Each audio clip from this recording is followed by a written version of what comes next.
You know that moment when you're sitting at your kitchen table late at night with all your bills spread out in front of you, calculator in hand, and you're just doing the math over and over, hoping the numbers somehow change.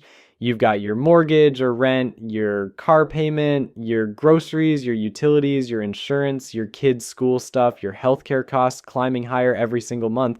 And you're sitting there thinking, how is this normal? How does everyone else seem to be doing this without completely falling apart? You're making decent money, you're not living some crazy lifestyle, and yet somehow you need something like $70,000 a year just to keep your head above water. And here's the thing that really gets me. It's not just you, it's not some personal failing on your part. There's actually something deeply broken in how expensive America has gotten, and most people don't even realize they're in the middle of a genuine crisis. My name is Nick, and I spend way too much time analyzing why everyone feels broke despite living in the richest country in human history.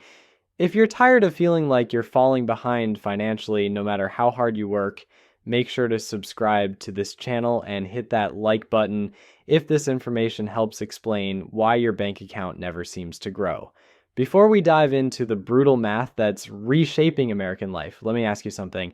When you think about what it takes to live a basic middle-class lifestyle, what comes to mind? Maybe you picture a modest apartment or small house, a reliable car, enough food to eat without constantly checking prices, and the ability to see a doctor when you're sick without going into debt. These aren't luxury items or extravagant lifestyle choices. This is literally just existing as a functional adult in modern America. But here's the shocking reality that's going to change how you think about money forever. That basic existence now requires an income that would have been considered upper middle class just 2 decades ago. The $70,000 threshold isn't some arbitrary number I pulled out of thin air. It's the mathematical result of what happens when every single category of essential spending experiences sustained increases that far exceed wage growth. We're not talking about temporary inflation that goes away after a few months.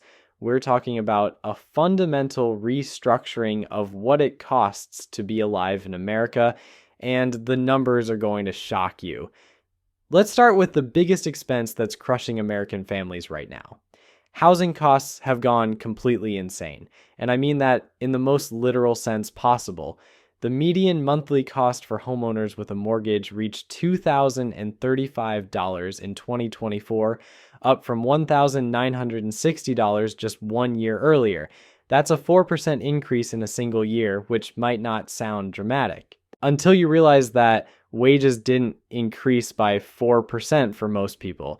But here's where it gets really depressing. The annual cost of homeownership now takes up 47% of the median household income in America. 47%. The traditional affordability threshold that financial experts recommend is 30%, meaning we've blown past reasonable housing costs and entered territory that was previously considered financially reckless. If you're renting instead of buying, thinking you're avoiding this crisis, I have some bad news for you. Median rent increased to $1,487 per month in 2024, and that doesn't include utilities, which can easily add another $200 to $300 monthly depending on where you live. So we're looking at roughly $1,800 per month just for basic shelter, which translates to over $21,000 annually. And this is the national median, meaning half of all renters are paying even more than this. But wait, it gets worse. Some renters are getting hit with an additional $800 per year because their buildings use algorithmic pricing software that artificially inflates rental costs. Yes, you read that correctly. Software programs are literally making housing more expensive just because they can, and there's virtually nothing individual renters can do about it. Now let's talk about something that's hitting homeowners like a financial sledgehammer and affecting renters indirectly. Insurance costs have entered an alternate universe where the numbers no longer make sense. Homeowners' insurance premiums have been rising for 26 consecutive quarters. That's 6.5 years of nonstop increases, with premiums rising 40% faster than general inflation. The national average now ranges between $1,750 to $2,500 annually. but in some states, people are paying as much as $6,400 per year just for home insurance. Let me put that in perspective for you. In Nebraska, the average homeowner is now paying nearly $6,400 annually for insurance.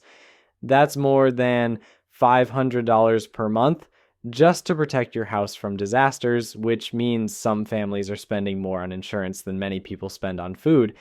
And if you think you can just skip insurance to save money, think again. Only 88% of homeowners even have insurance anymore, and about half of those who don't have it earn less than $40,000 per year. These families are basically gambling their entire financial future because they literally cannot afford to protect their homes. Food costs represent another category where the numbers have permanently shifted upward, creating a sustained burden that affects every single shopping trip. From 2020 to 2024, food prices rose 23.6%, which is higher than the overall inflation rate of 21.2%. This isn't temporary sticker shock that goes away after a few months. This is the new baseline for what it costs to eat in America. The psychological impact is measurable and widespread. 90% of American adults report being stressed about grocery costs, and it's easy to understand why when you look at how much of people's income goes toward food.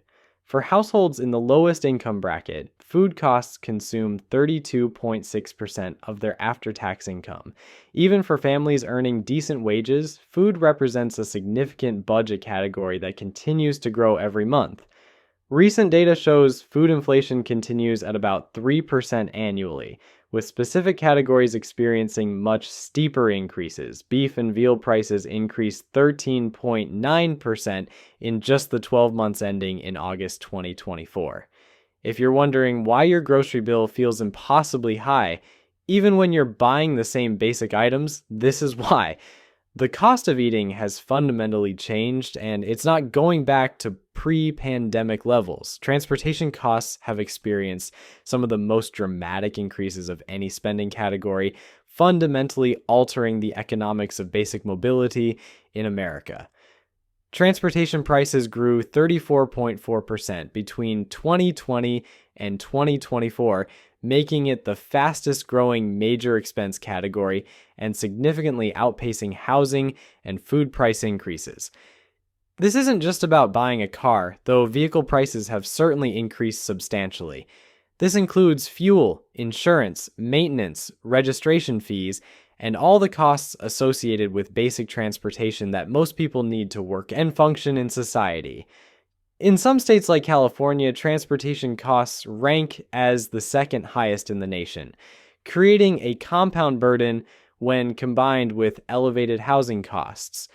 Healthcare expenses continue to create financial devastation for American families, with prescription drug costs alone pushing many households toward financial ruin. The United States spends over $600 billion annually on prescription medications, more than any other country on a per-person basis, yet nearly 1 in 4 Americans reports difficulty affording their medications.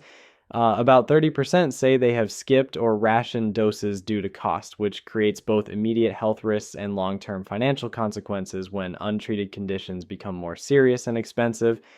Even people with health insurance face significant cost barriers. In the third quarter of 2024, 8% of adults reported not taking medicine as prescribed due to cost, 7% avoided needed medical care, and 6% skipped mental health treatment because they couldn't afford it. These aren't people without insurance. These are insured Americans who still can't access basic health care because of cost-sharing requirements and high deductibles. When you add up all these categories, housing, insurance, food, transportation, and healthcare, you start to understand why $70,000 has become the new survival threshold for American families. This isn't about living luxuriously or keeping up with social media influencers. This is about meeting basic human needs in a country where those needs have been priced beyond the reach of working class wages. The middle class has been completely redefined, and most people haven't gotten the memo yet. If you're earning between $53,000 to $161,000 annually, congratulations. You're officially middle class according to government statistics. But here's the problem with that range. The bottom end of that spectrum, that $53,000 figure, doesn't actually provide a middle class lifestyle anymore. It provides a lifestyle that previous generations would have recognized as barely scraping by. To understand what constitutes middle-class income today, you need to look at geographic reality rather than national averages. In Jackson, Mississippi, a household needs about $49,000 to cross the middle-class threshold, which is 13% less than the national benchmark. But in the San Francisco area, you need $66,700 just to reach the bottom rung of middle-class status, and that's 17% above the national threshold. These aren't slight variations. These are completely different economic realities existing within the same country. The psychological impact of this shift cannot be overstated. A six-figure income doesn't stretch the way it once did, and in many states it falls right in the middle of the middle-class range. For some households, especially in expensive regions, earning $100,000 can feel close to lower middle-class income when monthly expenses pile up. This explains why so many people feel like they're failing financially, despite earning what sounds like good money on paper. Let me break down exactly how we arrive at that $70,000 survival figure, because understanding these numbers will change how you think about your own financial situation. When you stack up the median costs across all essential spending categories, the math becomes undeniable and, frankly, a little terrifying. Housing alone, whether you rent or own, will consume roughly $21,000 to $24,000 annually for the median American household. That includes rent or mortgage payments, property taxes, insurance, and basic utilities. Add home insurance, which now averages between $1,750 and $2,500 per year nationally, but can reach $6,000 in climate-affected states. Transportation costs will eat up another $11,000 to $13,000 annually. This covers car payments, insurance, fuel, maintenance, and registration fees. Remember, transportation prices increased 34% between 2020 and 2024. So even if you drive an older vehicle, you're still paying dramatically more for gas, insurance, and repairs than you were just a few years ago. Food expenses will require $8,000 to $10,000 per year for the average household. This isn't dining out at fancy restaurants or buying organic everything. This is basic grocery shopping and occasional meals out. And it reflects the 23.6% increase in food costs since 2020. If you have a family, these numbers increase substantially. Healthcare costs are where things get really ugly. Even with insurance, the average American household spends thousands annually on premiums, deductibles, copays, and prescription medications. Many families budget $3,000 to $5,000 yearly for healthcare expenses, but unexpected medical events can easily double or triple these costs. Then you have what I call the invisible expenses that somehow add up to massive annual costs. Internet and phone service, streaming subscriptions, car registration and licensing, clothing, personal care items, household supplies, and basic maintenance for your home or apartment. These seemingly small monthly expenses easily total another $4,000 to $6,000 annually. Don't forget about taxes, which represent one of your largest expense categories, even though people rarely think about them in monthly budgeting terms. If you're earning $70,000, you're probably taking home somewhere between $52,000 and $55,000 after federal and state taxes, Social Security, and Medicare contributions. This means you need to earn significantly more than your actual living expenses just to cover the tax burden. When you add up all these categories, you quickly reach that $70,000 threshold, and that's assuming you're not saving anything for retirement, emergencies, or future goals. It's also assuming you never take a vacation, never have car trouble, never need to replace appliances, and never face any unexpected expenses. In other words, $70,000 gets you basic survival with zero financial cushion. The most depressing part of this calculation is that it doesn't include any of the things that previous generations considered normal parts of middle-class life. No annual vacations, no savings for your children's education, no money set aside for home improvements, no budget for hobbies or entertainment beyond the most basic level. $70,000 covers existence, not living. This is why so many Americans feel like they're constantly struggling financially despite earning what sounds like decent money. The cost structure of basic life has fundamentally changed, but wage growth hasn't kept pace. Median household income was $83,730 in 2024, which sounds reasonable until you realize that number needs to cover all the expenses we just outlined, plus taxes, plus any attempt at saving for the future. What makes this crisis particularly insidious is that it's happening gradually enough that people blame themselves rather than recognizing the systemic changes. When your parents bought their first house, the annual ownership costs typically consumed about 20 to 25% of household income. Today, that same ownership cost consumes 47% of median household income. Your parents weren't better at budgeting. They were living in an economy where basic necessities didn't require nearly as much income. The ripple effects extend beyond just individual financial stress. When basic survival requires $70,000 annually, it becomes nearly impossible for young adults to achieve traditional milestones like homeownership, starting families, or building wealth. The economic ladder that previous generations climbed has had several rungs removed, and many people are discovering this only after they've been trying to climb it for years. This also explains why so many college-educated professionals feel financially insecure despite having supposedly good jobs. A teacher earning $55,000, a nurse earning $62,000, or a police officer earning $58,000 are all technically earning decent wages by historical standards. But in today's cost structure, they're barely meeting basic survival requirements, which means any unexpected expense or desire to build wealth becomes nearly impossible. The geographic variations make this crisis even more complex. In some areas, $70,000 might provide a reasonably comfortable middle-class lifestyle. In others, it barely covers basic survival. This creates a situation where identical incomes provide vastly different standards of living depending on location, making it difficult for people to understand whether their financial struggles are personal failures or systemic problems.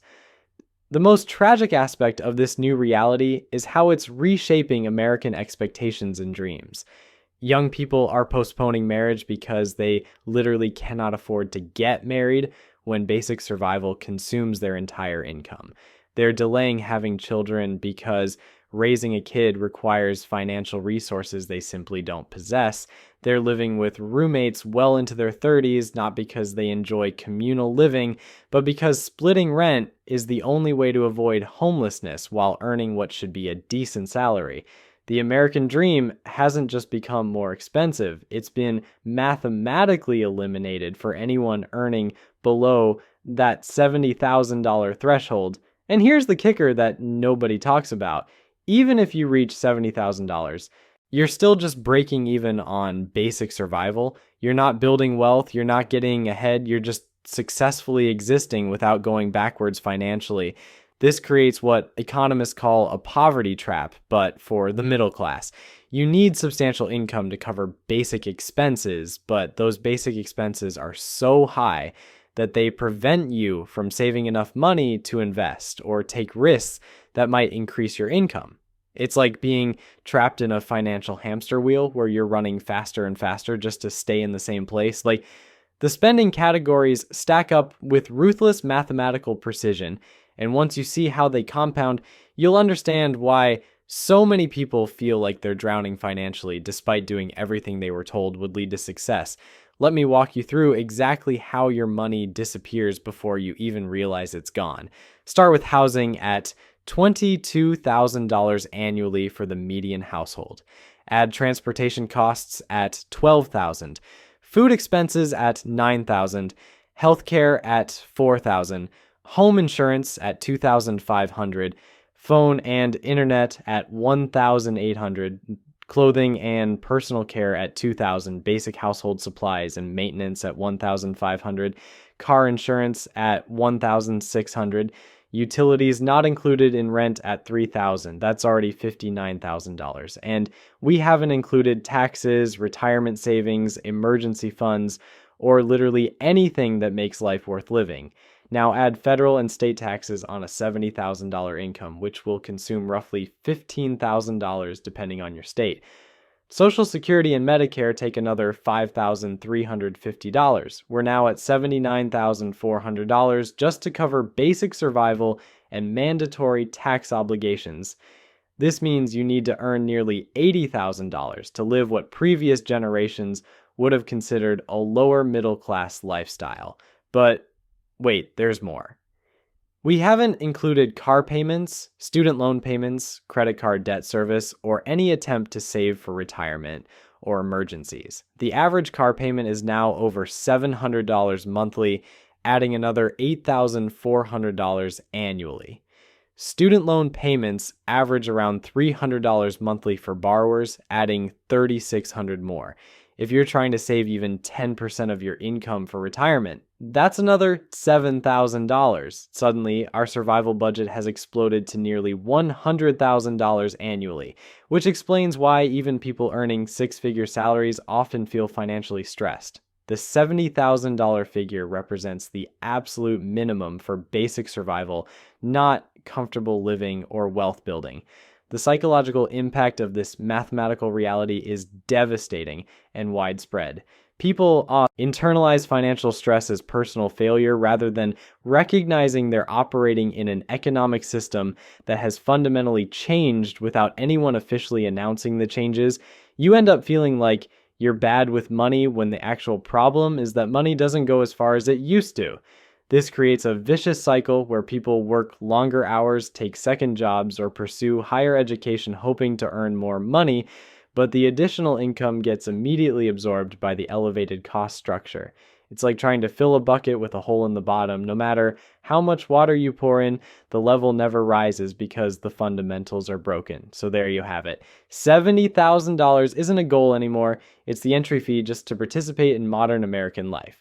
The math doesn't lie, even when we desperately wish it would. If this opened your eyes to why your bank account feels like it has a leak, hit that subscribe button and let me know in the comments which expense category shocked you the most. Your financial struggles aren't a personal failure. They're a mathematical inevitability in an economy that's been fundamentally restructured while nobody was paying attention.